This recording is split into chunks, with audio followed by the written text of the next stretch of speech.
Hello, hello, hello, and welcome back to another Scoutcast. You are joined by me, Andy, FPL mode, and we are, as always, joined by my gruesome twosome, Joe and Seb. Joe's, how's your week been? Obviously, it's been a little bit different this week. Yeah, it's been different. Yeah, suddenly everything's out the window. Everything's been cancelled. Everything's changed. Matches have gone. Matches have come back, but some matches haven't come back. And but yeah, we'll discuss that and how we're coping with that in a bit. Yeah, exactly. And obviously, unless you've been living under a rock recently, it is because the Queen has died. That is why we've had a little bit of a different game week. Lots of game weeks postponed. Some game weeks postponed this week, like Joe's just alluded to there. But a constant that we've always got is Seb. Seb, how is it going? No pressure then. Yeah. Yeah, not bad, thank you, mate. I didn't captain the wrong player last week, so that's nice. Small bonus. Yeah, I'm okay, thank you. Just getting over a little bout of illness. So apparently I sound all deep and husky and rugged and manly. So I hope this lasts as long as possible, really. You do. It's lovely. Yeah. And yeah, like you said, you didn't captain the wrong person. Do you know what? I actually captained Edison in Game Week 7 because I didn't want to captain Haaland and have a blank and have his stats go down for my captaincies. Wow, that is next level. So I thought if he gets a 0, then his averages go down, don't they? So I set my team up as if Game Week 8 was happening because I didn't trust the tech to not do something weird. You know, people were like captaining like Andreas or captaining Ward and stuff like that, benching Haaland. I was looking at those going, I mean, yeah, but what happens if we're stuck with those teams? Like, the 1 in 100 chance that we know could happen. And Joe, who did you captain last week for 0 points? I can't remember. I think I might have just put it on Haaland. I don't think I'm not one of those bench thingamies that plays around with the team like that. But I did make a transfer. I got Trippier in because I did the same. Yeah, I thought of every scenario, any scenario, games on, half games on, whatever happened. I knew I wanted to get Trippier in, and I knew I didn't want Cucurella anymore. So I just made that move, and nice. I think I had to I thought with the price rise that was going to happen, but it was on the deadline anyway. So I missed all the I was ill like properly ill. I missed all the price rises and whatnot. So I think it hasn't really affected the team I can build, but I'm like 0.3 down on where I would have been, something like that. Missed Trippier, missed Mitrovic, and there was something else as well. Because one of the things they did with the games going, they extended the wildcard. So if you wildcarded in Game Week 7, it was still valid, which was a nice thing for them. But it basically means that they've got an extra million or so. So they've caught all those weeks of price rises. They've effectively had that sort of international break style 2-week price rises on us. But luckily, I don't really care about money, and everyone's so cheap this season anyway, so it doesn't bother me. But I know there were some quite angry people on Twitter about it. Yeah, but at least we didn't wildcard in 6. I was really worried I was going to get cancelled as well, because I suggested doing the whole, if you've already taken a hit, use your free hit, because obviously then they reinstate the free hit and you don't have the hit anymore. And everybody was like, oh, this is brilliant. And then an hour later, everybody was like, yeah, but what if this doesn't work? Yeah. I was like, oh God, I hope it does work. That is insane. But it ended up working, which was, it made me feel a little bit better after that. Anyway, on to bright ideas. Joe, what's coming up on the show tonight? Okay, yes. So Game Week 7 was cancelled. Game Week 8 is back, but there are 3 games postponed. One we already knew about, and that was Brighton Palace. And there's 2 more have gone as well. So we'll explore the situation so far, how people are coping, how we're coping as well. So it's wildcard time. That's how we're coping. I think I alluded to last week. I said if the Palace Brighton game is definitely off, which it was rumoured to be this time last week, that would probably tip me over the edge to wildcard, because I'm quite heavily invested in that fixture. So I'm this situation about wildcarding. I'm sort of, my head's already there, so I feel quite good about that. Yeah, we've got our wildcard drafts, lots of stats, lots of fixture planning to go through. Hopefully the aim is not, we're not going to be one of those content creators that say, this is the correct way, you must do this, you must do that, don't do that, and this is the best strategy. Because to be honest, we don't really know. So what we're going to do is present a range of different options, and also probably show our inner turmoil about the decisions that we'll come to. And I don't know about you two, but I'm not fully decided. And I think anyone who's got a firm clear of their wild card at this stage is perhaps kidding themselves because speak for yourself, mate. I have you're fully on optimal it, wildcard. But I've still got lots of places up for grabs there. So we've got the community team, community question and answers, and not now because we haven't got so much time, but I do think there should be a minute silence at some point to mark those who played their wildcard pre-game week 6 because they're really in trouble. But anyway, let's move on, Andy. What the hell is happening with game week 8?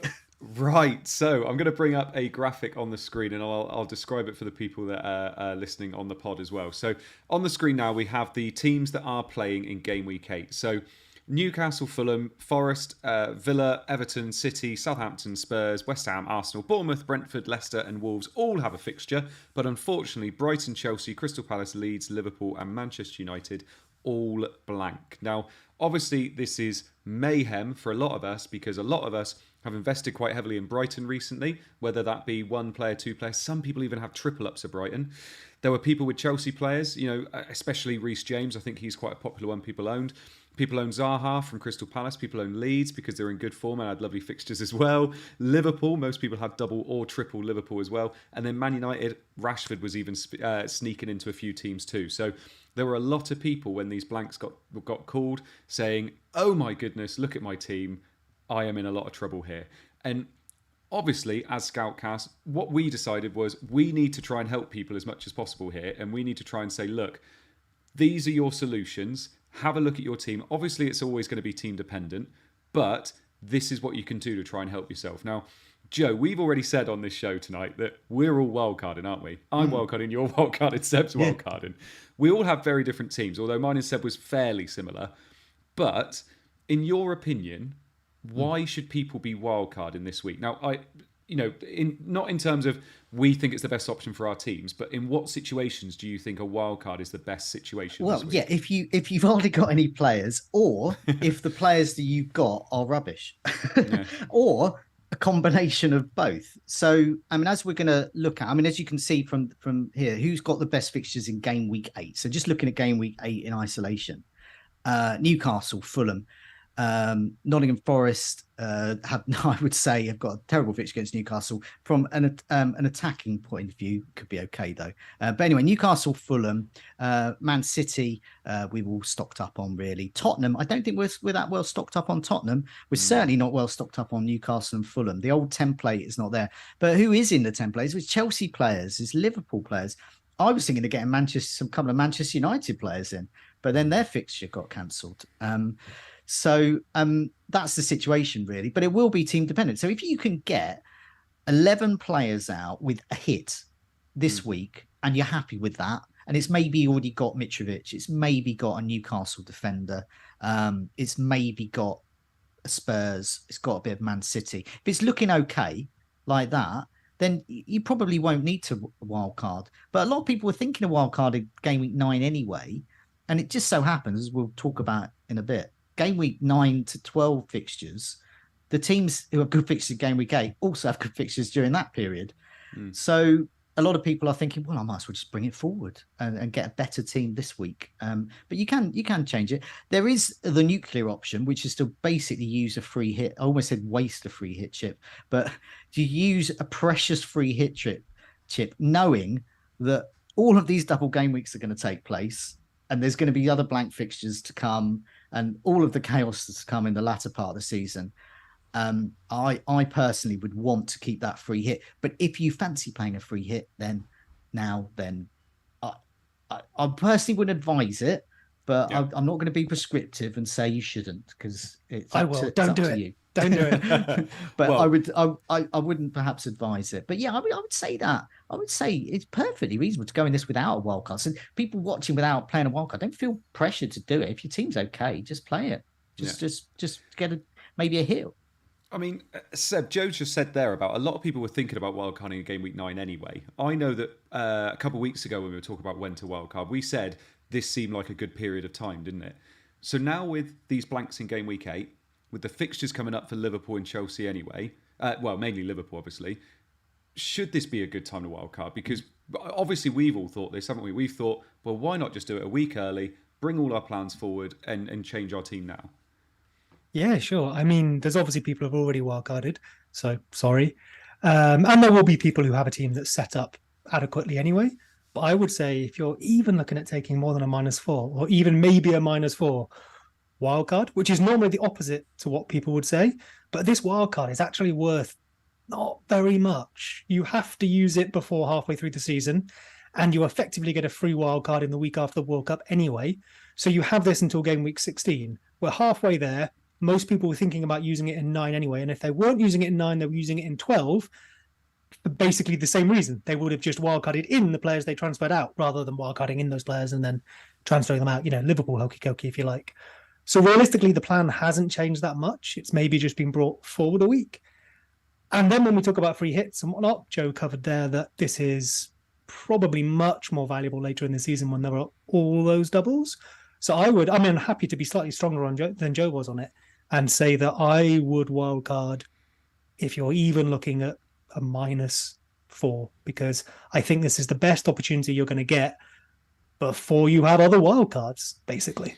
Well, I was going to mention that because I don't see another opportunity to really use it. I know a few people are talking about game week 12 and 13, but I don't see a lot of opportunities because as soon as you get to 12 and 13, you've literally got a couple of weeks. And we always say that wildcards aren't really the best if you've only got a couple of weeks to get the most out of them. So, Joe, if you still had your wildcard now, is there an opportunity to use it later where you think, actually, if you can traverse this and you can do quite well through this, you can still use it later? Well, there is, but game week 12 could be a tricky one because Arsenal against Manchester City could be off. That could be the home of their rearranged European game, Arsenal's European game. So that could be off. In which case, you want City assets, you want Arsenal assets, but you can't get them because they're going to blank in game week 12. So then it's game week 13. And then you're looking at game week 13, 14, 15, 16. There's hardly any weeks left.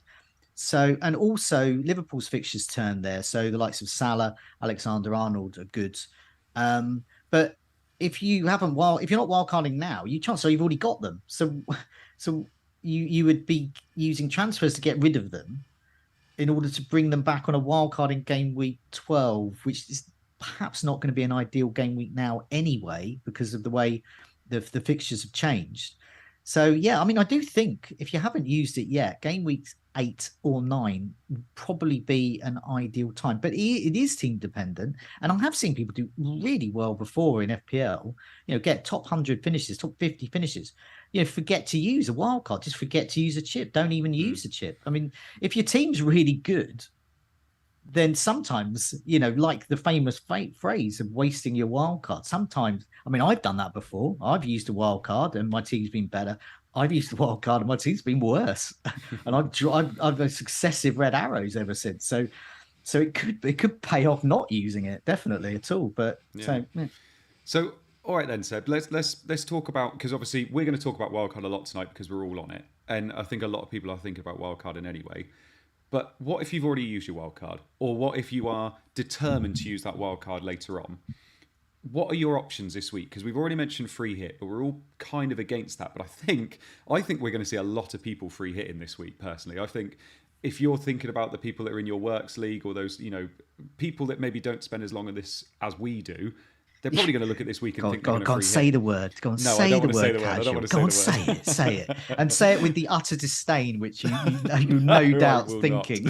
I will not. Idiots, casuals. They're going to waste their free hit now. I did not say, my lawyer has told me to say I did not agree with that comment. Joe speaks only for himself. Yes. I think they're great. If you were not free hitting this week, is it worth just taking a -4, changing your team? How many would you want to have out from this team if you weren't a free hit, if you weren't to use a chip?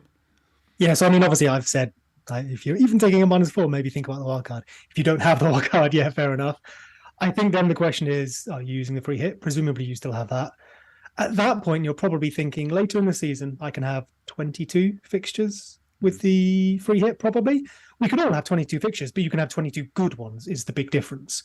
So maybe you're trying to guess and weigh it up against that. And I'm not sure what the number is there. Maybe if you've got a team of 7, 8, maybe that's when you're thinking, okay, there's more out there free hit and I just need to plan well later, something along those lines.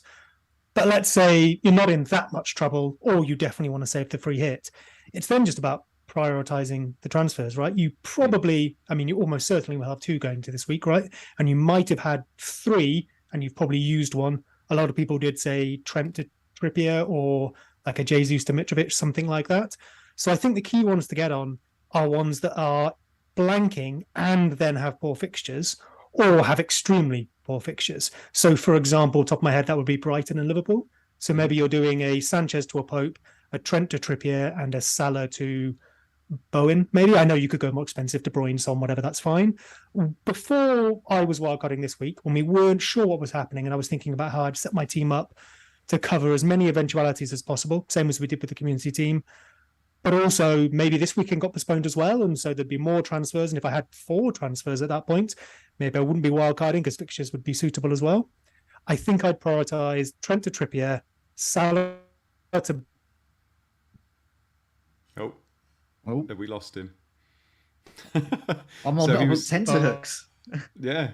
So Salah to ... Oh dear, Seb. Right. What?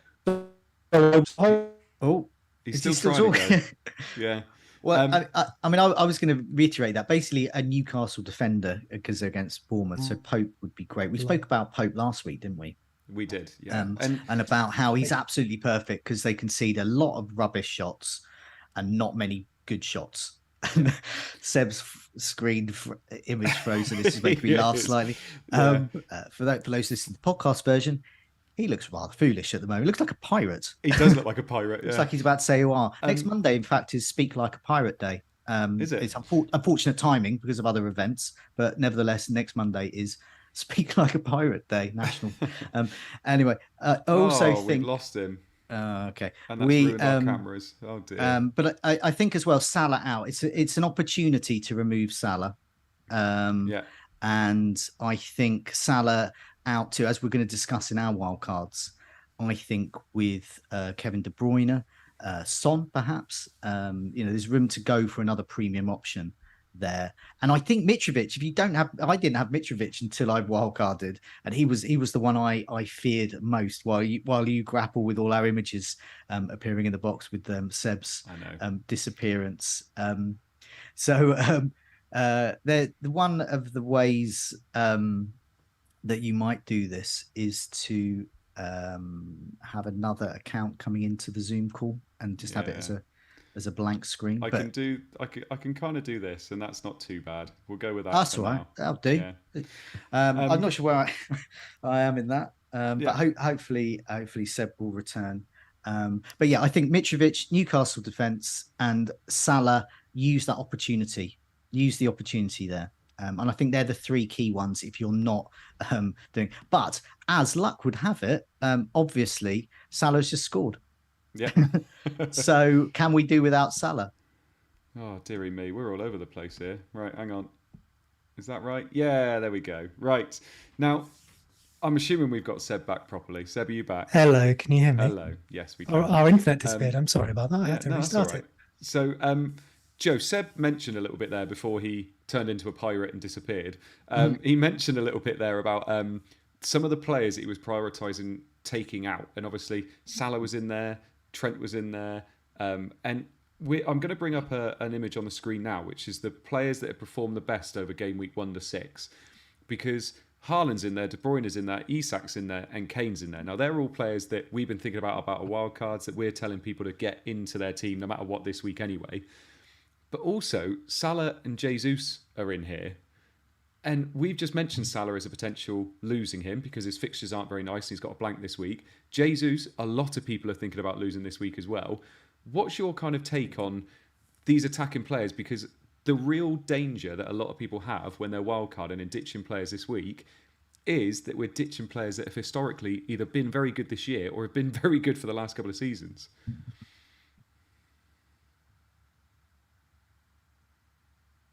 What do you think, Joe? What, can Seb hear us? Yeah, I was asking you, Joe. Oh, sorry. Sorry. Yeah, sorry. Most attacking players, game weeks 1 to 6. Yeah, these ones. So with the ones we've highlighted are the ones that will probably be on some wildcards. So these are the players that non-wildcarders need to look out for, and wildcarders need to at least consider. But Haaland is obviously top choice. He's not going anywhere. But then you've got De Bruyne as well. We spoke last week about the power of doubling up between De Bruyne, getting the guy who gets the assists. And if you are to remove Salah, who has conveniently just scored, just as we talk about getting rid of him, De Bruyne is a very good asset to do that, because you only need another 0.8 or million or so to get Salah back, which is fairly easy to do in 2 moves, maybe even 1 move. Isaac at Newcastle, 7 million. He could be great. He might not be though. He's, I think, a potential. He's a risk, and I've seen him in a lot of wildcards, and it could be a risk. I'm not 100% on him, but you can move away from him to the likes of Tony, who's relatively, I think, fixture proof. I believe that Brentford and Tony can score at any time, really. Kane is the other one. Didn't do much in Europe this evening, but he plays Leicester next. And then he's got Arsenal. These are 2 teams he traditionally does well at. So he should get immediate returns, you would hope there. But it's these other names that I haven't highlighted. Jesus, Salah just scored. I mean, we're good at Jesus is what, 76% owned or something like something that. Silly. So all he has to do is get an assist, and that's a massive red arrow just for that one segment of your game week. And Salah, that is a real tricky one. But I do think with the fixtures there that they've got, I think this is the opportunity to remove him, but only if you have a Salah back-in plan. And I think that's either KDB or equivalent premium, or getting Kane in and a mid-price midfielder that you can swap around to a reasonable striker and then get Salah in. Use the Kane cash for that. I do think that should be fairly easy to do without a hit, really. Just save a transfer for that in 2 moves. But yeah, I mean, others like Nunez, Bamford, Firmino. Is Bamford going to be fit?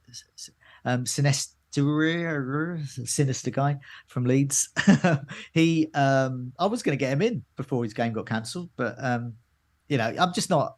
Leeds fixtures are pretty good, really. So he might be overlooked. Actually, Leeds assets could be annoyingly good, and people are getting rid of them, and their fixtures aren't actually too bad. Yeah. So yeah, they're my thoughts of those players there. Jesus and Salah, the fear departures. So what do you think, Seb, now we've got you back? Do you think Jesus and Salah, should we be fearing it? Because we're fearing them because of EO, aren't we? We're fearing them because a lot of they're highly owned, and if they do well in the next couple of weeks, obviously we're going to fall down. Salah's got a blank this week anyway, but if we have a look at the fixtures, like Liverpool's fixtures, they got Brighton, they got blank, then they got Brighton, then Arsenal, Man City. So that's not a very nice couple of weeks anyway. So I'm looking potentially at getting them back in game week 12 if I want to. Arsenal have a blank. Don't have a blank. They got Spurs, Liverpool, Leeds, then Man City. It's not making me feel overly confident if I was holding on to them. But what are you expecting from it? Are you expecting to go to someone else and they outperform them, basically? I mean, I think this maybe comes back to the question you asked me before I cut off. Sorry, I hope you got some sort of useful answer out of that.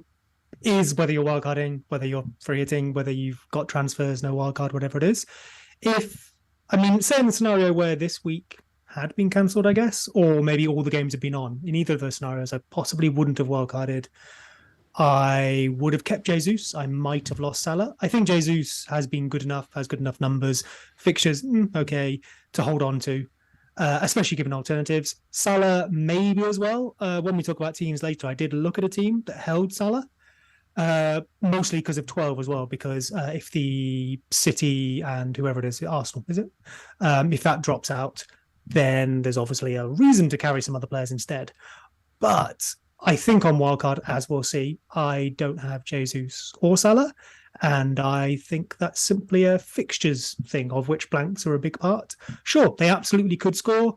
I just back other players to score more over this period, and then in 12, I will almost certainly have Salah back. And we'll see how Jesus goes as well. I just wanted to point out in the table that we've got here, I've highlighted the minutes per XGI, but I changed that to XGI per 90 because that's a bit easier to understand. So that should be highlighted. So that's actually the column we're looking at there. That's why That's why the figures look slightly different on the minutes per XGI, which can look a bit confusing. So look at the XGI per 90. And yeah, Haaland 1.2, 1 and a fifth goal every game. Not bad. Quite a few people are mentioning no Mitrovic on the table as well. Yeah, because it's expected goal involvement per 90 non-penalty, and he has scored. So he's got penalties in him. Also, the way he plays, it doesn't necessarily register as in that type of stat.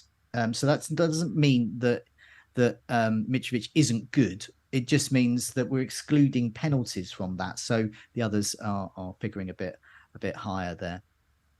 No, fair enough. I like it. Right, we've got our first wildcard reveal. So here we go. Our first wildcard reveal is my wildcard reveal, and it is up on the screen now. So I have got, at the moment, Pope in goal. I've got Perisic, Cancelo, Trippier, and then I've got Bowen, Martinelli, Gordon, and Maddison, with Haaland, Kane, and Mitrovic up top. Ward, somehow he's like a cockroach. He's still in my team. So Ward is there on my bench with Andreas Pereira, Emerson, and James as well. I am fairly happy about this team. I only pressed the wildcard button last week. I already had the Trippier rise because I already had him in. I brought him in for Robertson last week. I feel fairly set on the majority of this team. It's just little bits I need to move now. And I think we're going to have a bit of a chat about the typical dilemmas most people are having anyway. I feel pretty good about Pope, Cancelo, Trippier. I think that's absolutely fine. Perisic, I feel like, is probably somebody I'll only have for maybe even a week, to be perfectly honest, because I hate owning players like him. But I do have money in the bank here, by the way. I've got 1.9, I think, in the bank. Then I've got Bowen, who I really love the idea of owning because of their fixtures, and it looks like he's on penalties now. Martinelli, it's just absolutely unbelievable value no matter what the fixtures they've got. Gordon is somebody I've got Gordon in at the moment. I know Seb's shaking his head, but I've got Gordon in at the moment because they've got really nice fixtures and he plays every minute of every game. And he has looked good this year. I'm shaking my head at the disdain for Gordon. Yeah, his stats are good. Ask me again why about Gordon a bit. I like him. His stats are good. You know, I really don't mind him. And I've looked. So basically, it's between him and who's it between? Him and Bailey. And Bailey's obviously cheaper. He's 4.7 million. And it looks like he could be getting a run of games now. But he's always going to be a rotation risk. Whereas Gordon, he's just an extra 0.8. And it's whether you can, So I'm between them. Maddison I'm quite happy with. I quite like Maddison. And then that front three is almost nailed. I'm almost... that's it. I'm happy with that completely. So I feel quite good about it. I mean... Seb, I'm going to go to you first because you obviously hate the Gordon pick. But is there anything else that you're not overly happy with here? I mean, the rest of it is very similar to mine. I think we have a different goalkeeper and another midfielder. Otherwise, it might be basically identical. So I can't criticize too much. Gordon, yeah, I get it. Fair enough. I just think he'd be further down my list, especially with 1.9 in the bank. And one of my alternatives, I guess maybe I can cover later when we come to either him or my team. I guess the other one would be Maddison with Tottenham first, but that's maybe fine because then you have some nice fixtures afterwards. Mm-hmm. But you potentially want to maybe bench him and play Andreas. I don't know if this is your lineup or just, you've just thrown it out there. And then I know you'll be looking for Zaha in a couple of weeks. Yeah. Is that a Gordon to Zaha move? What's the plan there? Do you have a plan there?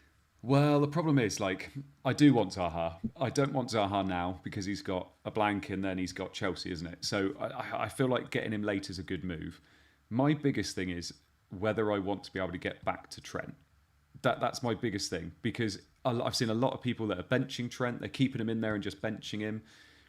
But I do firmly believe that if I don't fancy Liverpool over these next couple of fixtures, I don't see the point of going with any of them, especially if I can get back to them if I really want to. So Trent's my biggest one. I feel like I can get to Salah really easily. I can downgrade Kane to Solanke, Isak, whoever it is, and then upgrade somebody in midfield, and I can get Salah back. That's not too bad. But Trent's the big one for me. It's at the moment, like I said, I've got 1.9 in the bank because I can move Perisic up to Trent straight away if I wanted to.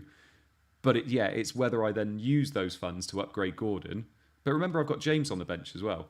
So James, could come in and I could play 4-3-3 or whatever it is. So it's with that money in the bank, I'm very, very tempted to keep the money in the bank, to be perfectly honest, just so I can make those upgrades too, just in case, we get our pants pulled down and we get spanked by these Liverpool and Arsenal players and need to get them back in again. But I feel like it's Liverpool the one that's going to do that to us. So I'm not completely set, like I said, on players like Perisic, Gordon. There's a few here. Maddison I love. I feel like Maddison, especially with those fixtures coming up, I even think he could score against Spurs potentially. So I don't mind that too much. But yeah, it's moving back to those Liverpool players is more of a priority for me, I think, rather than using that money on Gordon to upgrade him. But Zaha, I don't know, I guess if all things go well, Maddison and Bowen are doing well, and then I've got a dilemma, isn't it? But we'll see what happens. Joe, what do you think? Sorry, go on then, Seb.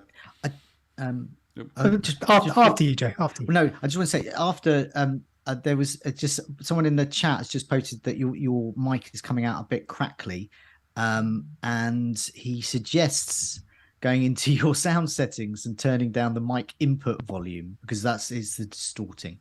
Yeah, so, you may have seen my reply to that. It's the mic, not the settings. I've got a new one literally behind me to be set up. Okay. Cheers, though. Sorry, carry on. Yeah. So Seb, carry on. What do you think? Oh, sorry. Crackle. That's probably not funny if it's actually crackling. Sorry. I guess I would say on the Trent thing and the money in the bank, you are potentially then holding that money in the bank until game week 12-ish, which feels like a while, but fine if the team is good until then. Also, Cancelo could become Trent very easily. Does that tempt you at all? No. No? No, not really. What if their match is called off in 12? And I think they have another tough fixture next to it, do they? Is it Liverpool then as well, I think? If I'm being completely honest, I actually didn't have Perisic originally. I actually just had Perisic as a placeholder because I was hoping Trent might go down 0.1 and then I could bring him back in 0.1 cheaper. But then I started quite liking the look of Perisic in my team, so I started to hold him for a bit longer. But yes, I mean, that's the other thing, isn't it? Is do you really want to be holding that money for that long? And it's also money wasted, isn't it? You're not investing it in anything to then hope that it goes up. It's literally just money sat there in the bank, isn't it? Which isn't ever the best idea. So, it's still, I would say, a work in progress. There's still a few little spaces here. Don't get bullied by the Gordon naysayers. You stick to your guns, mate. I'm still torn between Gordon and Bailey, if I'm perfectly honest. I do like. No, you're not. Fixtures. You want Gordon. You don't want Bailey. All I think of with Gordon is Chris James when I did the stream with him at the beginning of the year, and he was the only person that had Gordon. You want gin, not Baileys. That's what you want. Exactly. So so we'll see. We'll see what happens. But I'm feeling okay about this team at the moment. The majority is there. You made an interesting point about Alexander-Arnold and 4-3-3 because I've had a look at a number of drafts. And if we think that James is good to have, if we think that Cancelo is good to have, and we think that Trippier is good, then, and you want to go for a very cheap defender, it leaves a fourth defender spot for Alexander-Arnold. In order to afford that and a credible rest of the team, I found the best formation is a 4-3-3, is to have a couple of real dirt cheapies, like Pereira, in your midfield, ones you can happily bench and play this 4-3-3 and go for Alexander-Arnold. I think that is the best strategy if anyone watching or listening really wants to keep Alexander-Arnold. Although, as I've just said, that this timing is fantastic. Liverpool have conceded, so perhaps you won't want to. Yeah. But Seb's point about Cancelo is true, because if Man City aren't playing in Game Week 12. And you've only got a few fixtures left anyway, and Man City defensively might not have, they're all arguably fixture-proof, but the next fixture might not be as good. Then arguably you probably can do without Cancelo and get Alexander-Arnold back if you're that desperate to get him. So there's lots of routes to get Alexander-Arnold back. But I really like Gordon. About 2 weeks ago, Tony D, who is frequently in the live chat, said, "What is this about Gordon? Why is Gordon? Why does Chelsea want to buy Gordon for like £100 billion or something?" And then I had a look on some of his stats, and the amount of shots he was having, and on target, and near to the goal, and whilst his XG wasn't as high as some of the other players with that sheer output. It was for 5.5. I just thought if you're shooting accurately at close range that often, you're going to get some points, and indeed he has been getting some points. So I thought he's pretty good. I was just looking up his stats as you said that, and they're not good. The XG ones. This was 2 weeks ago. This is when he was going, but I don't think he's only played once since then. And you're looking at his XG stats, I know. So you're a few. I'm looking at a few of his. So his conversion as well is. So he's. I think his conversion is even worse than the chances. Obviously, he's not played that many matches, so it's all small sample stuff. But in comparison for his position, he's in like the 45th percentile for XG or something like that. For 5.5 midfielders. Yeah, but you can get someone who's like twice as good at that for about $1 million more. Like who? Martinelli. But everyone's already got Martinelli. I didn't say Martinelli. No, who? I will suggest the name a little later. But it's not awful. I think it's a fixtures question as much as anything else, isn't it?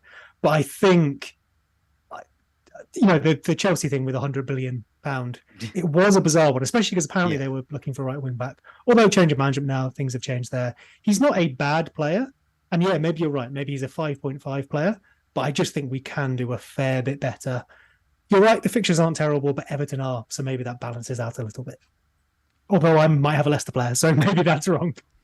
Yeah, right. All right. Well, let's have a look at some players to consider now that Seb has destroyed my team. So yeah, that's right, Seb. We're looking at some fixtures. I can't seem to get these cameras right now. There you go. That's Seb's fault again. God. So we have got some players to consider. So these are players that we are all kind of considering in our teams at the moment, and we've highlighted some ones that seem to be kind of really popular at the moment that could really propel you up, hopefully, throughout the ranks. So we've got Isak there at the moment. These are ranked, by the way, in... I can't remember now. Non-penalty per 90 again. There you go. I've highlighted this one correctly. There it is. So we got Isak first. So Isak, 7 million. Then it's Sinistera, then Buendia. Buendia's an interesting one. I don't think I've ever considered him. Then Sterling, Zaha, Mitrovic. I mean, Sterling is one that we ought to touch on a little bit as well, because I know they've got a blank this week, but then the fixtures are quite nice moving forward. Tony, Jimenez, Gibbs-White, Gordon, Maddison, Bowen, and Solanke. Now, Joe, Isak, I know you mentioned Isak a little bit before earlier. I am seeing him in a lot of teams, mainly the teams that are going KDB over Kane. So Isak, I'm not overly sold on him, to be perfectly honest. I'm not, but it's a case of I'm not overly sold on him, not because of what I've seen. He looks fine. He scored a goal. He's only had 2 starts. But it's just the lack of information we have of how he is in the Newcastle team in the Premier League. So he may be good, in another league. He may be good for another team. Maybe good on an international stage. I just don't know at the moment. So it's a slight sort of shot in the dark, really. So I'm okay getting him in because he's certainly got promising stats, but he's only had 2 starts, and because he scored a goal in that, his stats will be quite good. But yeah, 9 FPL points from 2 starts. Okay. And I think if you're going to go on a wild card for that sort of KDB Son type route, he is a good third striker option. Of course, Tony's in that list as well. Tony plays Arsenal next. And he's the one, I've got more information about him because he's been in the Premier League for a time and he scored a lot of goals. So he's interesting. I mean, I think Mitrovic is the one to have really. But what I've done with this list really is those that some people are mentioning, but they're not widely talked about. So I haven't seen Sterling in many wildcard teams, but that's mainly obviously because Chelsea blanked this week, so you wouldn't. But he does figure quite highly there. Buendia with Aston Villa, he's actually Aston Villa's top performer in terms of these metrics at the moment, but he's not getting the starts. But if he is getting those starts with Southampton up in Gameweek 8, he could be a really intriguing differential there. But as with all Villa players, will they start? Are they cemented to play? I'll put Jimenez in there as well. Another player. Wolves fixtures are looking pretty good actually. Jimenez does have the pedigree of scoring. So another differential to consider there.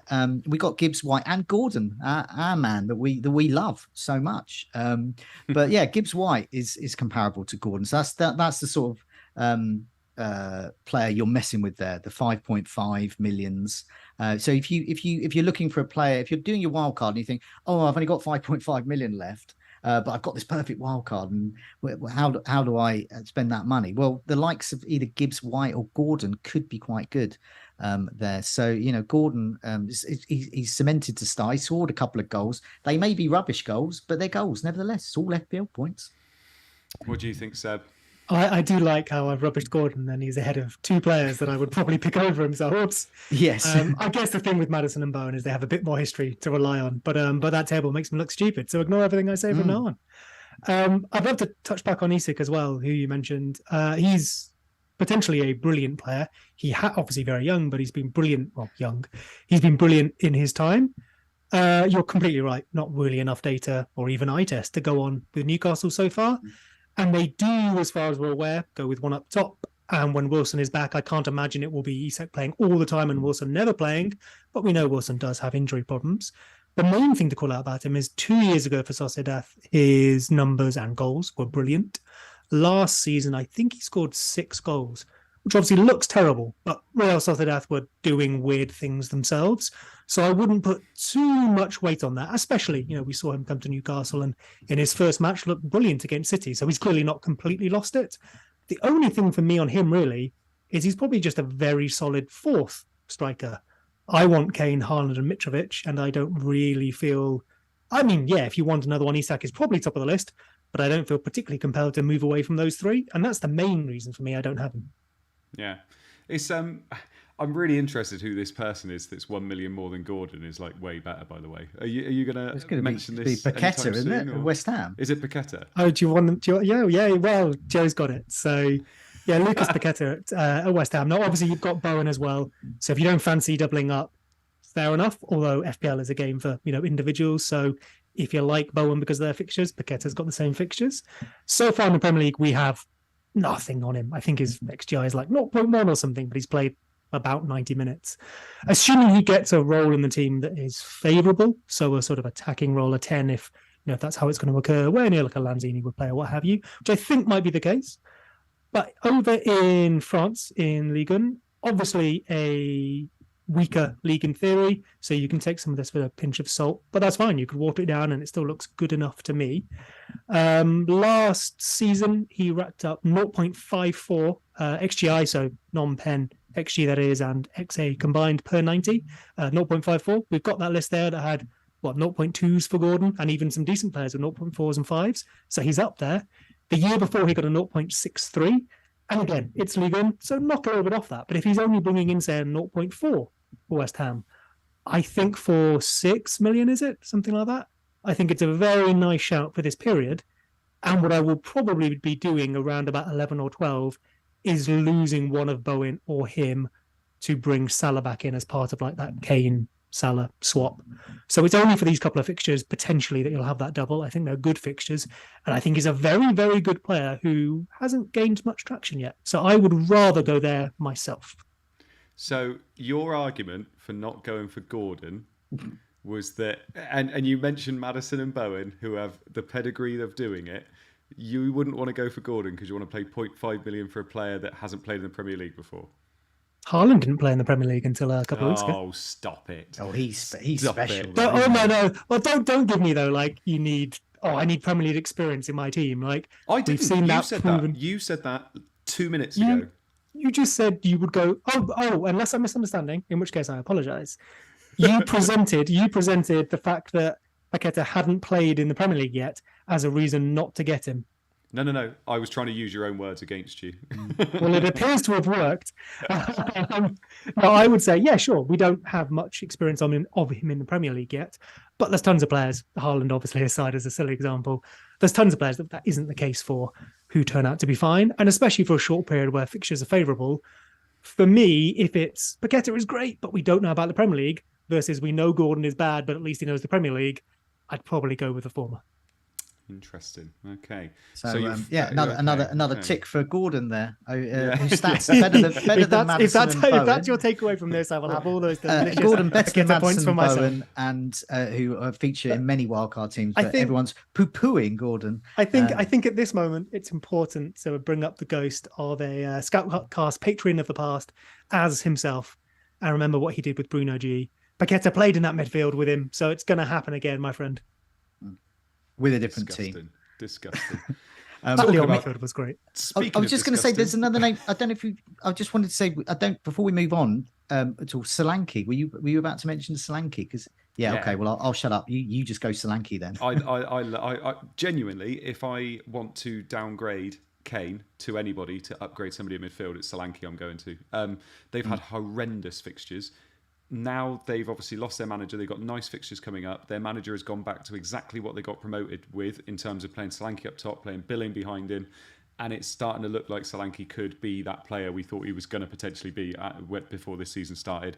Owned him so much in Gaffer last year. He's a brilliant player. He's on penalties for them as well. And he's 5.7 million, which is just beautiful, really, for a player that... Now he's back, he's going to be playing every minute for them pretty much. So I think that would be where I would go, and I'd still be playing 3 up front with them. So I'd have Solanke, Mitro and Haaland, and I don't think that's a bad front line, to be perfectly honest. I think that's a really good. I second that. Yeah, and it's good that we've got Solanke there because he is the backup for all of the players we mentioned. So if you go Tony, you can get the backup with him. Isaac, etc., etc. You've got all those backups. Say Mitrovic gets injured or red carded or whatever. There's your backup, and he's really handy there. And he does, as you said, he frees up that money, and he's that route to get Salah back in somehow. I saw some posts on Twitter and stuff saying, "Oh, you shouldn't get Kane because it's far easier to get Salah back if you've got KDB." Well, it's all tricky because Salah's so much more expensive. Even finding $1 million could be tricky. And I think it's really easy to move a midfielder and Kane to Salah and the likes of Solanke. That's an easy move. Yeah, I think so. And I want Kane for this fixture. I want Kane for the Leicester game. I know that they've obviously struggled midweek, but I think that's such a lovely fixture to have. And we're going to talk about it later, but I am very tempted to captain Kane in that fixture as well. Even though Haaland has Wolves, I think that fixture looks very, very nice. Speaking of disgusting, though, this is from earlier. I've just brought up Joe's team. So, Joe, This is your wild card. Talk us through it. I will point out, I'm in the midst of very many drafts, so I'm just going to have to remind myself which one this is. I think I've kind of gone back to something that's very similar to this, so I'm going to hope this is the one on the screen. So, shall I read out the players and then? What about all those padlocks you sent us earlier, Joe? That massive copy and paste of padlocks. Locked 100%. I've got Pope in goal, Trippier and Cancelo. I've got Emerson in this one, but basically that's cheap. So I'm looking for sort of a 4.5-ish player. So I think I'm going to go for Sufal. I like a West Ham defender. I think they're quite good. I could get Fofana. I could also get a Leicester defender if I wanted. Not sure about that, but it's basically one of those. So I'm looking for a good 4.5 bench filler, really, who could do a job if called upon and could save me a transfer, to bring in. In a 3-4-3, I'm back to 3-4-3, so I feel more comfortable now. This week, I wouldn't ordinarily play him every week, but Andreas against Nottingham Forest, someone's got to be assisting Mitrovic. So I've got De Bruyne in this one because so many reasons. He's good. And as I spoke last week, if you're going to utilise those Haaland points, considering you're not going to get much of a green arrow even if you captain him, he's so well owned. You want to try and get the guy that's assisting him, or perhaps is also scoring as well. But you want to sort of double up on those points there. So I like the idea of that. Maddison is a partial shot in the dark because Leicester are so poor at the moment. But he's got a really good record against top 6 sides away. I think it was Andrew Gower on Twitter. Forgive me if it wasn't. But it was someone posted that, and he was in the top 6 or 7 players for doing that over a number of seasons as well. So I like the idea of Maddison. I'm not afraid to play him against Tottenham at all. Martinelli, what is he now? 6.5? Was he 6 million originally? Whatever. So anyway, 5.5, I think, wasn't he? He was whatever he Was he was. 6? Yeah. He's like, he's special. He's so cheap. I'm just going to keep him. We've got Mitrovic. We've spoken a lot about him. Haaland. I don't think we need to say reasons why he's in. And I've got Isaac, who I think is the potentially the best in that price range going forward, because Tony is possibly in that range, but I prefer Newcastle's fixtures. And then on my bench, got Ward, but he could be anyone because basically he's total pants. Got Nico Williams, who I think is a really good cheap option there, can do a job on the bench. I also think Patterson at Everton is another player in the frame for that sort of price point. I like the fact that he's nailed on, can get assists, and Everton's fixtures aren't too bad. And I don't know about Everton. I'm not that down on them as many people are. I think they're still quite good at home. I've got Luis Diaz in there because I can't quite get rid of Liverpool.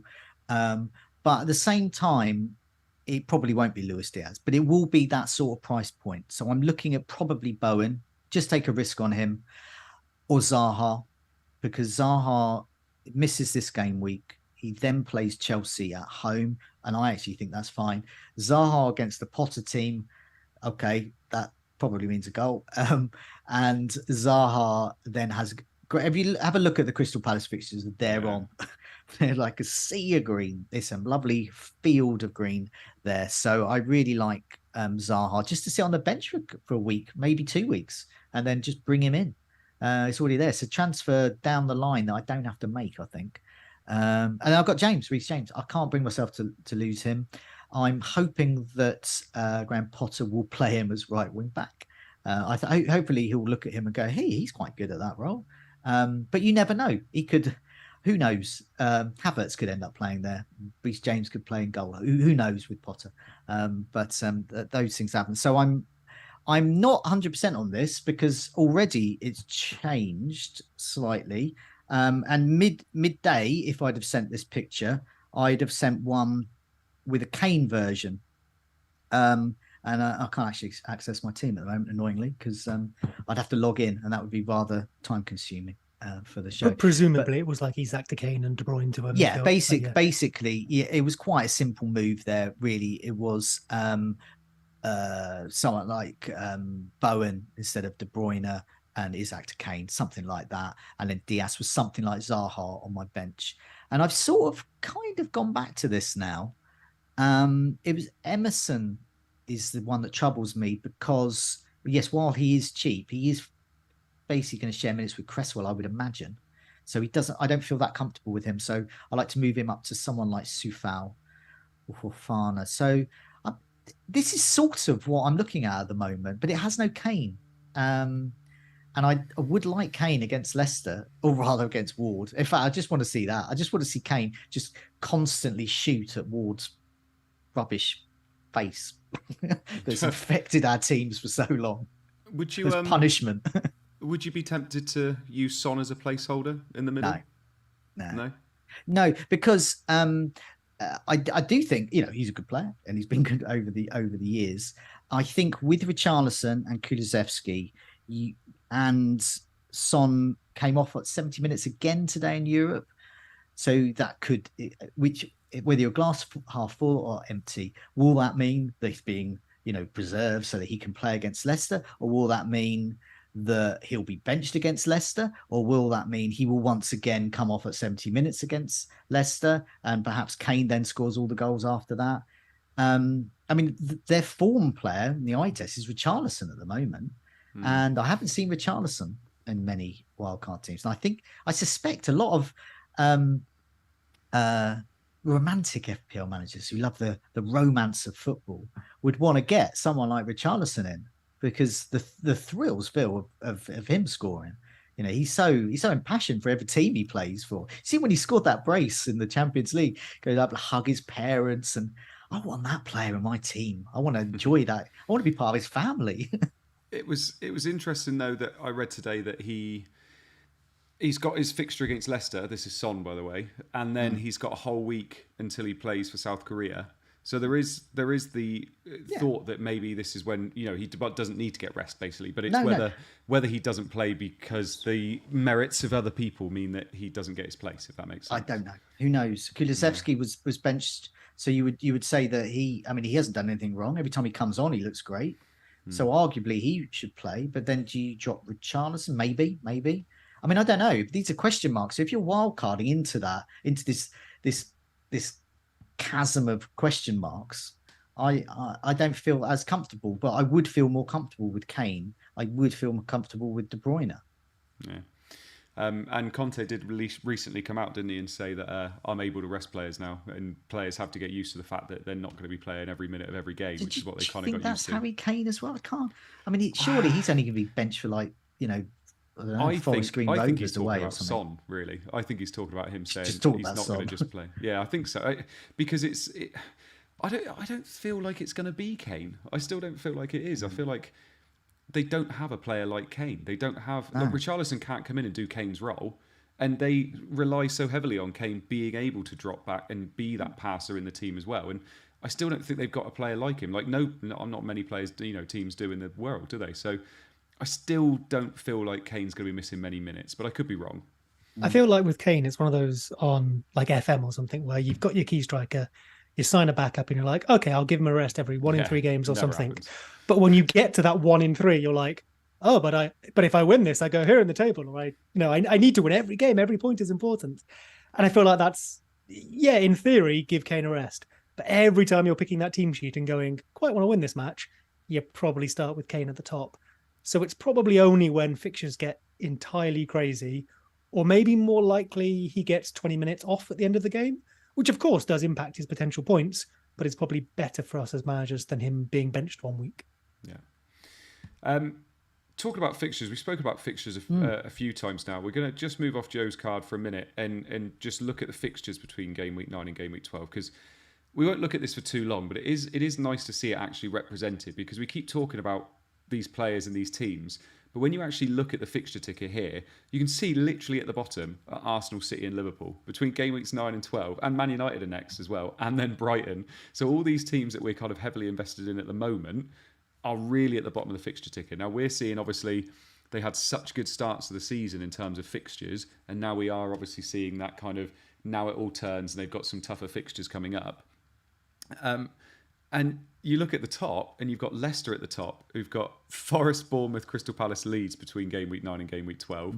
Bournemouth a second, Fulham a third, Forest a fourth. So you've got those 3 promoted teams in the top 3 there, who all have lovely strikers that you can invest in as well. I say all of them, Forest obviously don't.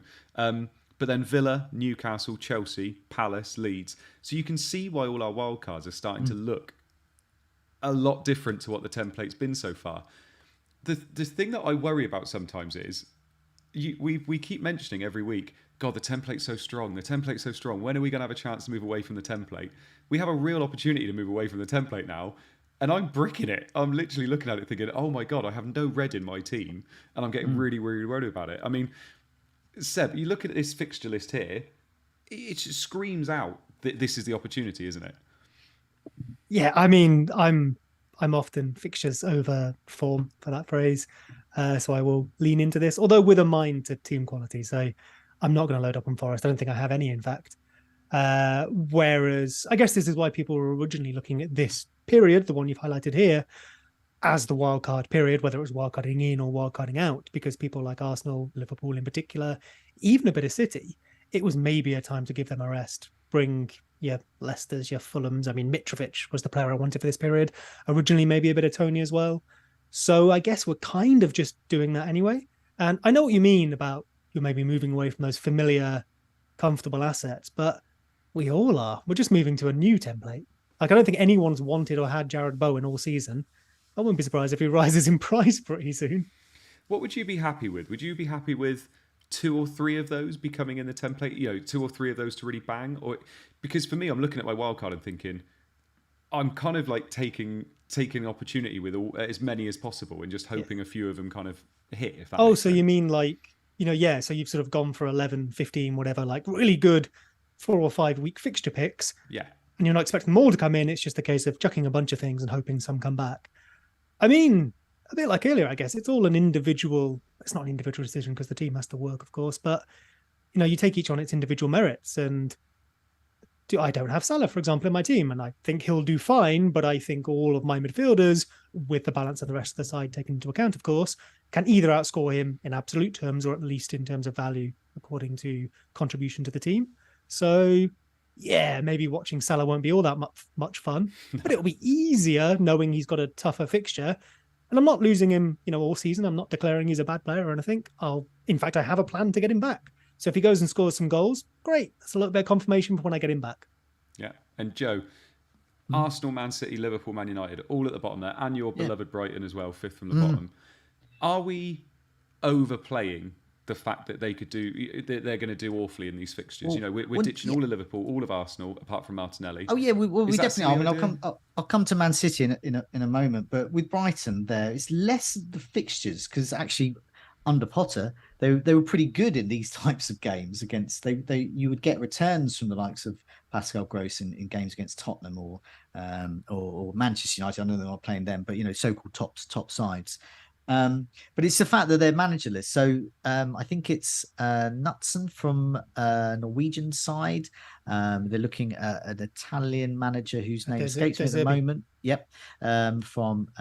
So they're looking at that type of manager who has transformed a team. Will bring a team backroom team. They'll have to bring a backroom team because Graham Potter's just cleaned out the fixtures of fittings at Brighton's backroom staff at the moment. So they need someone who's good at rebuilding it and moving in, but also someone who's known for sort of attacking flair players and, can fit into Brighton's worldwide scouting network, really, while we keep bringing all these sort of Ecuadorian players, etc. in. So that could be good. It could be awful. I don't know. Once again, it's question marks. If you're wildcarding at the moment, Brighton should be down there because we don't know. I don't know how they're going to be against Liverpool or Tottenham. I don't know. I mean, I don't know. They could trounce them. They could get absolutely hammered by them. I just do not know because they'll have a different manager setup. But Man City, Manchester United at home, I think that says going to be a lot of goals. Southampton at home. I don't know. I mean, I'm not going to triple captain Haaland, but I wouldn't raise an eyebrow if someone did.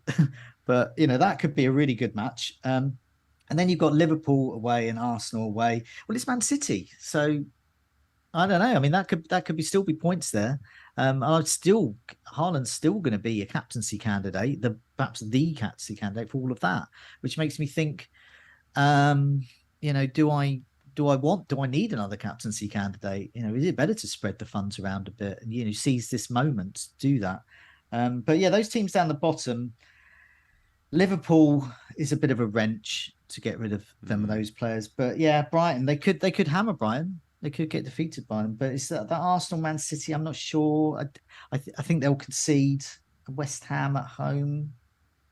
I don't know how. I mean, question marks. I don't know. But with City, at least I have a bit more faith in them at the moment.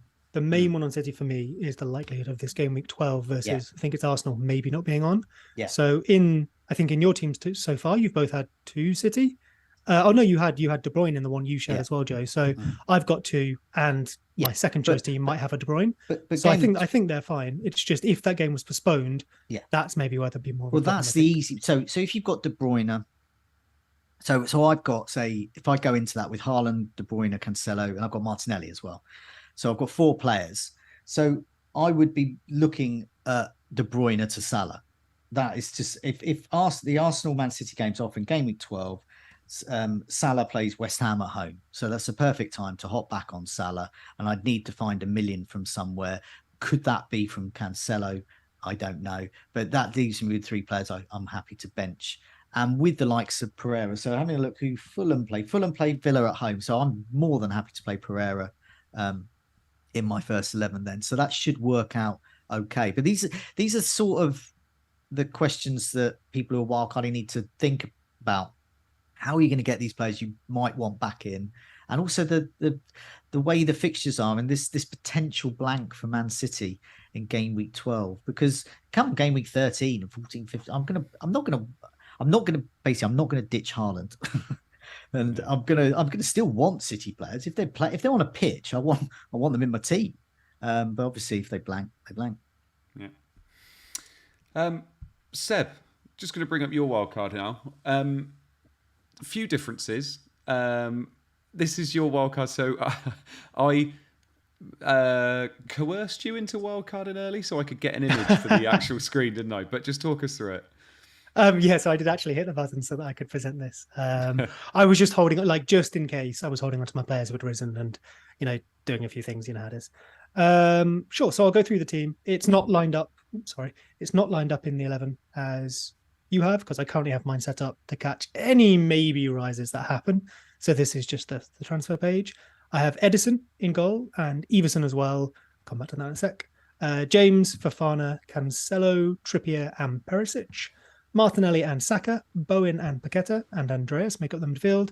And then Mitrovic, Haaland, Kane, that forward line that I think many people will have.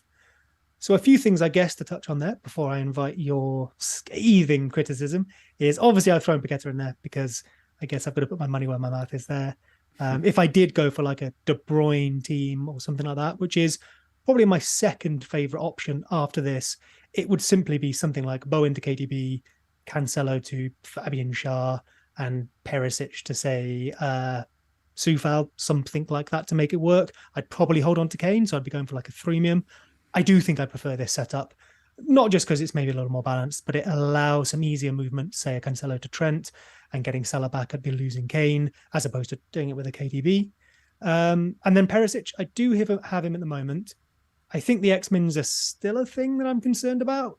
So there is a chance he becomes, say, a West Ham defender, or maybe even Justin, if I steer fully into this fixtures nonsense over good teams, but Leicester have been pretty poor. But I think I've still got like a bunch of money in the bank as you have, Andy.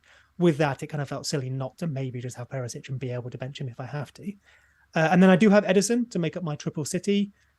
I do like Pope. I only have one Newcastle, actually, which is kind of a shame. I do like Pope, and I would probably go back to Pope if there was more doubt over the City-Arsenal match, which I think is because Arsenal did play PSV because of their postponement last week, I think it was, Thursday. So they've got that fixture to come. If we did get any word on that, or if I started feeling a bit nervous about future transfers, I would do Edison to Pope. But otherwise, I do like Edison. And then I think the last thing to touch on is just future transfers of how to mould this team going forward.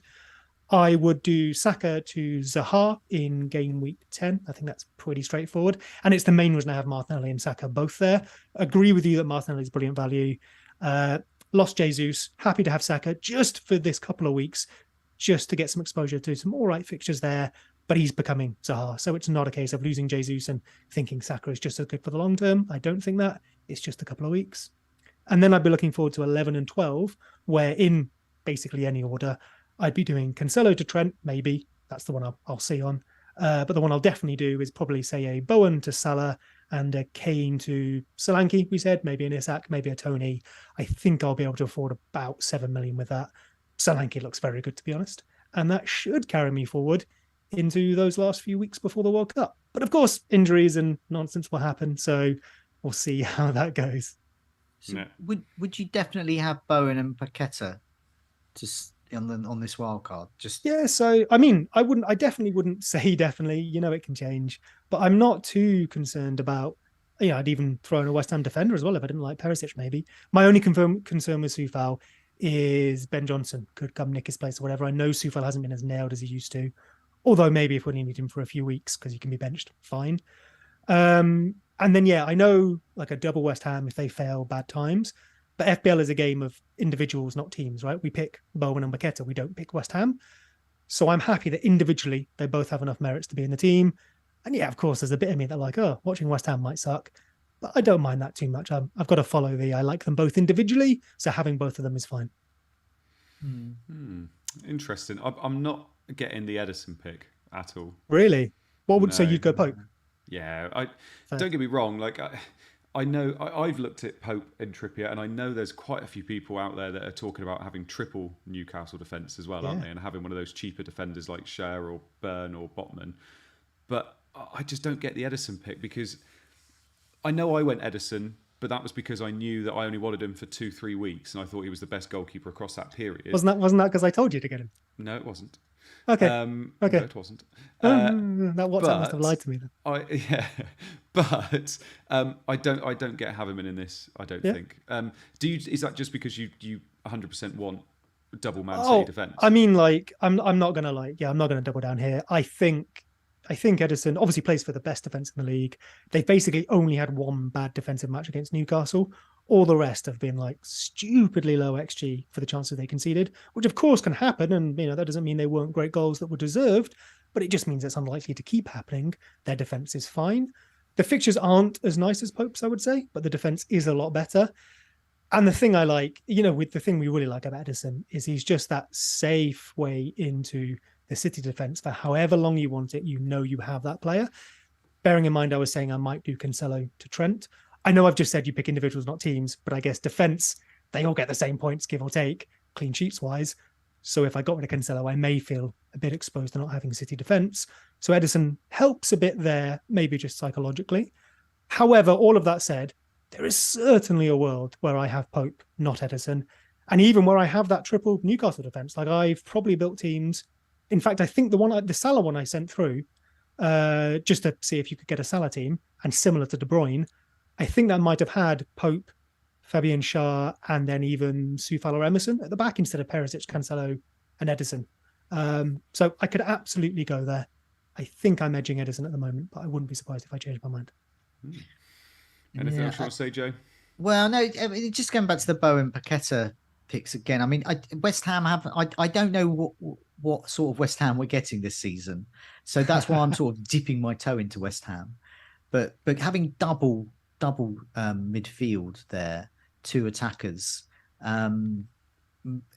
it's not something I particularly go for. I mean, I'd be tempted to move Bowen on perhaps if you set on Paqueta and Bowen to I don't know. I mean Maddison was the Madison, Maddison would be. Madison's obviously got Tottenham up first, so I'd probably prefer West Ham first. Yeah, but so, Bowen could very happily be Madison.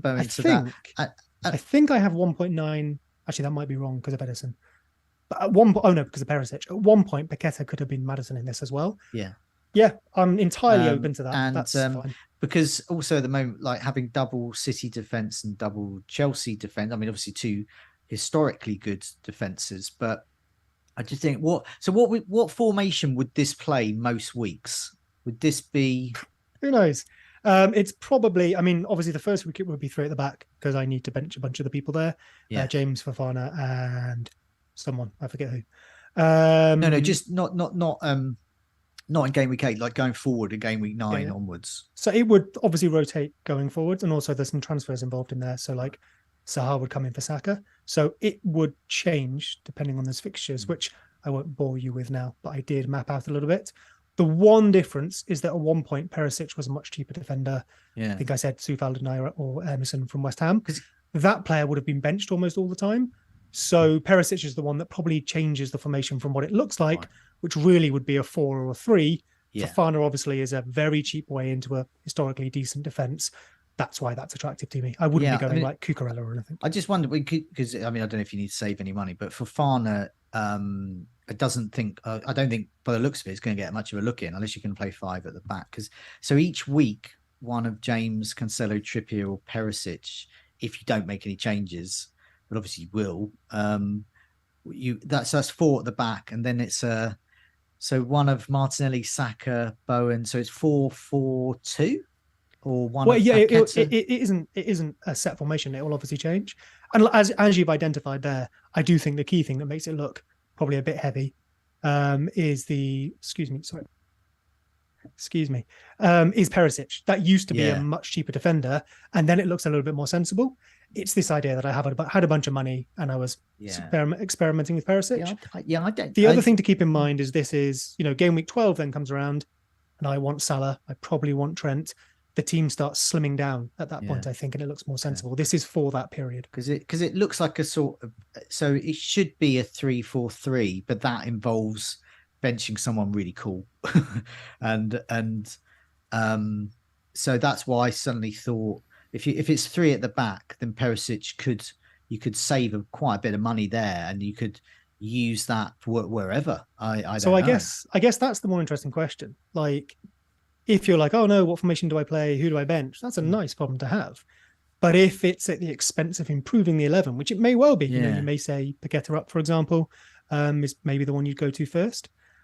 That's probably the more interesting question. So what would you do with, I had 1.9 in the bank when I first did this. And then I forget which West Ham defender, I did them to Perisic, which obviously was a million, a bit more. Yeah. So let's say I have 0.5-ish in the bank. If Pope came in, I'd have closer to 1 million again. Yeah. So what would you be doing if you were putting Perisic back down and having nearly 2 million to spend? What would you do with this team? So has this got any money in the bank at the moment, this team?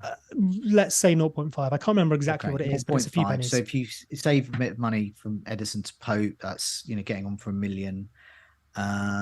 If you look at that,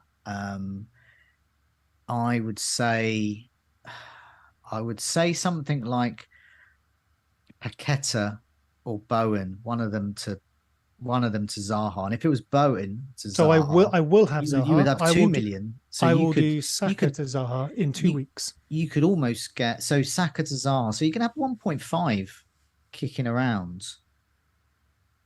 And it depends what you do with that. I don't know. I mean, it just. So for me, rather than having, say, 1.5 or something in the bank, this is just an example. I can't remember what weeks it is. But instead of having 1.5 and, say, Emerson sat on my bench, isn't it rather nice to have 0.5 and a Perisic who comes in and maybe he benches, I don't know, Paqueta half the time? But that sounds good to me. I will get more points, and I don't need that money. Of course, if injuries come along, fine. I prefer that. With Perisic, though, he's going to come on. And he's either not going to start or he's just going to come on. He's. I can't imagine a world where Perisic doesn't get some minutes in it. And of course, if I do go with Perisic, there is then the predicting Conte game. I would try and anticipate when I think he's going to start and when he's going to be benched, rather than, like you say, getting his 10 minutes at the end. Yeah. But I think Perisic, obviously, as well, is the one that he was the last add to this side. So I agree. There's some thinking to do there on his minutes. Yeah, no, it's just feasibility. I can't argue really with the players, and it's just the way the funds are spread, and I think the team I put up had nothing in it when I did it, but the current team I've got has got about 1 million. So and I think that I think that's the thing. If you've got 1 million, but say Soufal on your bet, because I think Soufal would be on the bench most of the time, apart from like this week. Yeah, you could just make it out Perisic, and okay, I'm not saying bench Perisic, but for the ease of argument, bench Perisic every week, apart from the 1 week you play him. Well, that's a better team to me. Yeah. Now you wouldn't. You would rotate. You would rotate instead. But rather than having 1.5 million in the bank until I need it for Salah, I'd probably rather put that into my team, and then I've got this, Kane to Solanke, Bowen, or whoever to Salah move. Yeah. No, I think Perisic is a really interesting player for people wildcarding this week, and obviously clearly is with this team, and it's not someone I've personally considered, but I don't rule him out at all because he's obviously a great player. But it's just will he get significant minutes, and how does he fit into the sort of formations we're thinking about from 9 till 12? And I think we've got some other there were some other fixtures that we were going to look at as well, which was game weeks 13 to 16. They are up on the screen. I don't know if you want to put them up, because I know Seb was talking sort of looking at long term in advance, and so this sort of wildcard team you've got here, and I guess we've all got our different ones. What do you think we should be considering, Seb? What issues should we be considering from game week 13 onwards? So this hops over that potential issue with Arsenal, Man City being off. So game week 13 to 16, this is the final flurry before the World Cup. So it's these 4 fixtures. What issues do you think we ought to be considering and sort of getting in our head now, really, to sort of future moves? I mean, the main one is undoing all the good work we've done, right? So I want my Liverpool players back. I want City players if I've lost them. Although I've just said I might do Cancelo to Trent, so we'll see about that. Part of that is having Edison. Looking at the ticker as well, there's Arsenal. There's that Jesus thing. I would have done Saka to Zaha. So I'm probably trying to get myself back to some of the players I've sold. And I think that's why anyone who isn't wildcarding now but could is maybe thinking about 12 or 13 instead, because they will be making transfers to do what we're doing, although on a smaller scale, because they won't be taking -20s, and they will be wildcarding to get your Salahs and friends back. Yeah. The reason I'm doing it this way around is I think this is a better opportunity, and I'd much rather, as we've said, be wildcarding away from those players, and like rebuilding a team that can go back to Salah and Trent and maybe Jesus than the other way around. It feels a more flexible thing to do. But other than that, I think the only other team that really stands out to me, maybe Villa for Leon Bailey, if he's on your bench or a fifth midfielder playing. Bournemouth, we mentioned earlier, didn't we? Solanke does look attractive over that period. The fixtures are okay, but he's a very good player and he's cheapy, maybe on your bench sometimes. And then West Ham, I would be holding on to my West Ham players maybe through that period. What about you? I'd love to have Guaita, by the way, but with that blank, I'm not going there. Well, I just want to bring in a couple of people from the live chat, really. Taylor Johnson asked what guitars that behind me. It's a Telecaster, Fender Telecaster there. And FPL Spartan said, oh, this is when I'm wildcarding. So he's very keen on this bit. But Michael Brooker has said Paqueta to Gordon. And you're, so no one is picking Gordon this week, oddly. Well, listen back. Listen back, Michael. We were talking about him far too much earlier. Yeah, what do I think? Yeah, I mean, you've hit the nail on the head there, Seb. The game week 13 is when we want to go back to the team we all had in game week 7 and that we're all undoing in game week 8. And those that are wildcarding in game week 12 will be using transfers to get some of these players that we've mentioned into their team. And they, in game week 13, and they can enter this last 4 weeks. But as we also said at the beginning, it's only 4 weeks. But it's a nice fixture block there. And I think there's going to be, amongst us, a lot of envious people who've already wildcarded and looking at those people wildcarding in 13 saying, oh, I'm just going to get Salah back here and Alexander-Arnold back here and doing that really, really easily. And there's us just going, oh my God, what am I going to do? I've got to find $1 million to upgrade De Bruyne, and I've got to do Kane. I've got to do Kane to Solanke, and it's going to be much more complicated. So they're going to have a much easier time of it. So if you're wildcarding, then you have good times ahead of you. But it's going to be tricky this current period if Bowen, if Maddison, if Zaha, etc., if they all start banging. But if they don't, because they haven't so far, well, Zaha has, but Maddison hasn't been great. Bowen certainly hasn't been great. And we could all be wrong. And if they don't go for them, if they just keep their Arsenal assets and their Liverpool assets, they could just be laughing. They'd be laughing all season. I don't know if we've mentioned this. The thing we should mention with Bowen, which is basically the reason I've tipped into having him, is he may have penalties. So he took one when Antonio and Declan Rice were on the pitch and he scored it. But Scamacca, and who has a good penalty record, I think, and Lanzini weren't on the pitch. Lanzini doesn't necessarily seem to be first choice anymore, although I defer to, say maybe FPL Ireland, so will know more than me on that. But Scamacca, I guess, maybe shares minutes with Antonio, maybe Antonio a bit more first choice. But a big thing is that he may have penalties. That's a big clincher for me on Bowen. If we knew he'd lost them, for example, I'd probably have Maddison instead, I think. Yeah, lovely stuff. Right. We don't have an awful lot of time left, but we are going to go through to the community team. So Seb, can you talk us through the community team and kind of where we're standing at the moment? Because obviously a lot of things have changed, and I know you've been keeping track with it, but I think people might be a bit lost with where we are at the moment. Sure. So did you have it up on the screen? Sorry, Andy. It is up on the screen. Oh, thank you so much. So I'll just read through it quickly. Sanchez in goal, Alexander-Arnold, Cancelo, Walker, who is flagged.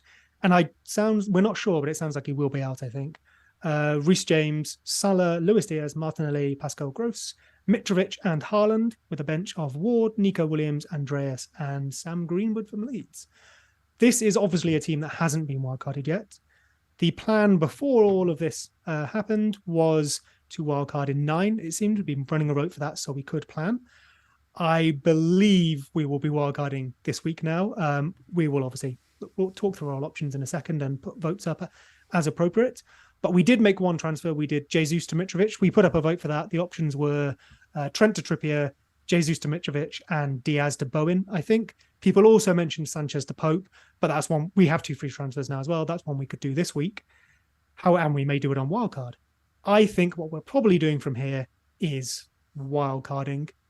If either of you disagree, say now. Otherwise, I will, of course, ask the people, but I will basically just do a yes, no. Yeah, no. I think you're something like 6 players down.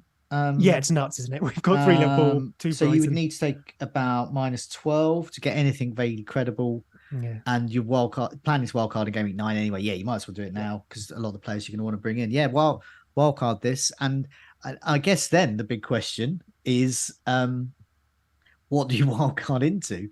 Because we're all wildcarding, so it could get confusing. I know we did the community team last year and I got in a right pickle. I literally did get the community team and my own team muddled up in terms of pressing the wildcard button. Oh, I put a contingency in place for that. I log into them in different places. Separate computers. Yeah, literally. Literally that. But yeah, I mean, I guess in terms of wildcard, all the issues we've already discussed, I think the real key one, because I think we're going to, this community team, I think people would go, yeah, get Newcastle defense, keep Mitrovic, have a look at the likes of Maddison, Bowen, Zaha, one of them, one, maybe two, three. But the key one will be Kane and a midfielder, or KDB or Son, and one of the cheaper strikers, Isaac or Solanke. Yeah, and I think that's going to dictate the structure of this, as it is for our own teams. Yeah, I fully agree with you. I think that would be the first question, really. What do they think of that? And once you get that settled, then you can... So the plan would be a bit like we did with the preseason team. Yeah. Obviously, doing a wildcard by poll in a few days is interesting. Maybe mute me if you don't like it, but you like it, of course. You're listening, hopefully, and you want to beat Joe, which we are at the moment. Well, I'm saying, community, come at me. This is fine. But I wouldn't even think. I wouldn't even think it was. I wouldn't even ask, shall we keep Haaland? The questions like that. We will. I mean, it might be the most one-sided vote ever, but we will put everything to the poll. We will start it with a few sort of like... So get rid of him. We're going to be lunatics. Well, there'll be... Analytics FC can sabotage us. But we... Lunatics? We'll put like some structural, as you said, some structural or style questions up first, like we did in pre-season, just to help guide us. Then we'll go through picks, because obviously just trying to literally pick 15 through polls alone is insane. So we'll try and get some structure in place. But yeah, we will kick that off either tonight or during the week. It may be from me and Andy. I haven't asked him yet, but just because there'll be so many, it may be nice if Andy can freshen it up a bit as well. But we'll get that done before the weekend for everyone. Brilliant. Lovely stuff. Right. Let's move on to the last section, which is some questions. We've got Robbo on the screen with his hand up, ready to ask a question. So people in the chat, could you chuck some questions in? I know it's going to be hard this week to not make them really team specific, but if you can ask us kind of, who we prefer out of players, things like that, it makes obviously things a little bit easier and a little bit more fun to listen to as well. So could you chuck your questions in? I'll give the guys 10 seconds each and see how they get on with their questions. And obviously mark them as well. So let's have a look. Tony D, by the way, says Analytics FC is an anagram of Lunatics FC. Yeah, no, it's not. There's a Y in analytics. No. You would Tony say D's that. right. Right, here we go. Joe, FBL Bighead says, do I do a -8 or a wild card? The wild card, I would, I think -8 you're getting into territory, because I suspect if you haven't used your wild card yet, you're looking at Game Week 9 anyway. But you could, unless you've got your heart set on Game Week 12 for some reason, then I would tempted to. I don't know, -8. It just doesn't seem right this week. I would be tempted to wild card. And Seb, -8 or wild card? Oh, definitely wildcard. I think this wildcard is probably worth less than 8 points, in the 8 weeks or something you'll have it. Mm-hmm. Maybe a -4, but an 8, just wildcard. This one is basically burned by the World Cup. You don't get to carry it much further than that. Yeah, I'll give that one to Joe. K. Depa says, is Salah a must sell? He's just scored in the Champions League, Seb.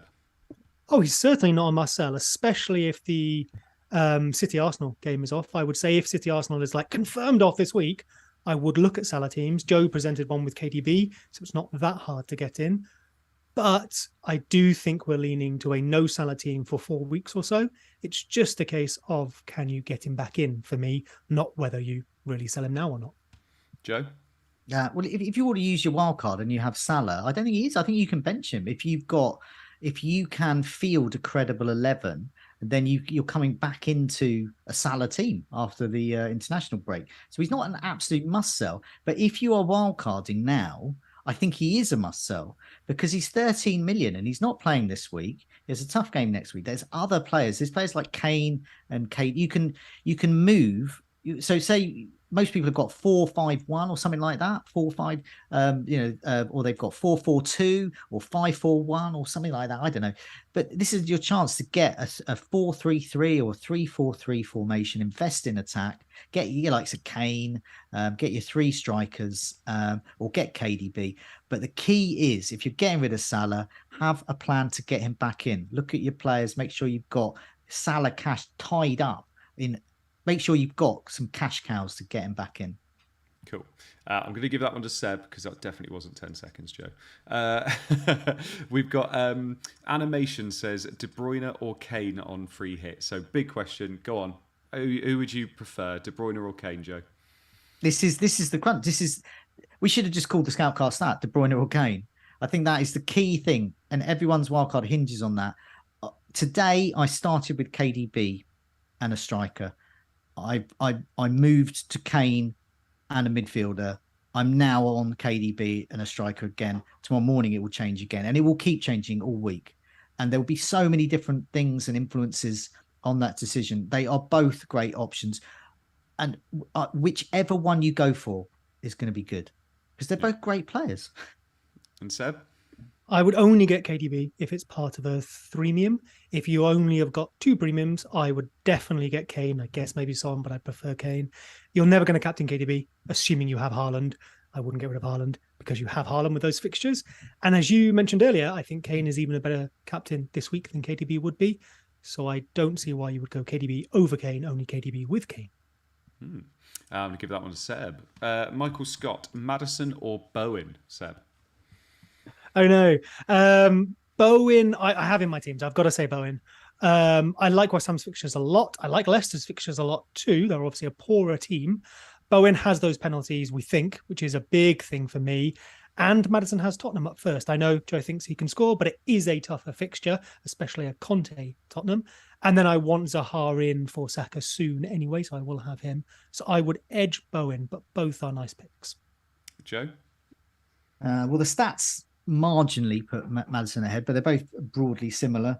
Expected goal involvement, non-penalty per 90, just a fifth of a goal.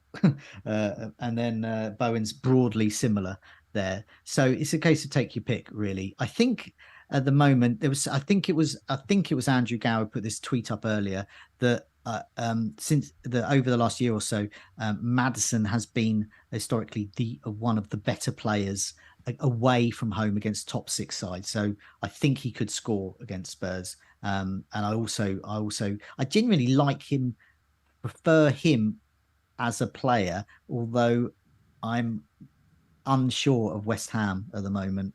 I'm just unsure about them, and I'm convinced that Leicester are terrible, but Maddison will get points. That's the narrative I'm going with at the moment with Maddison. Okay, I'll give that one to Joe. So this one's the decider. Can I jump in very quickly on that, because there's one thing I want to mention. So sorry.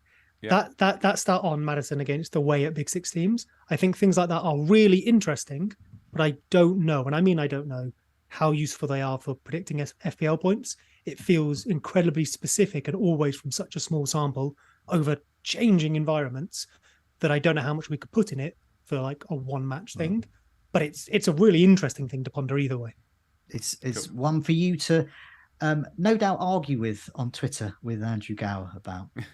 Thanks, mate. And the last question is from Jinji Yap saying Neco Williams or Emerson.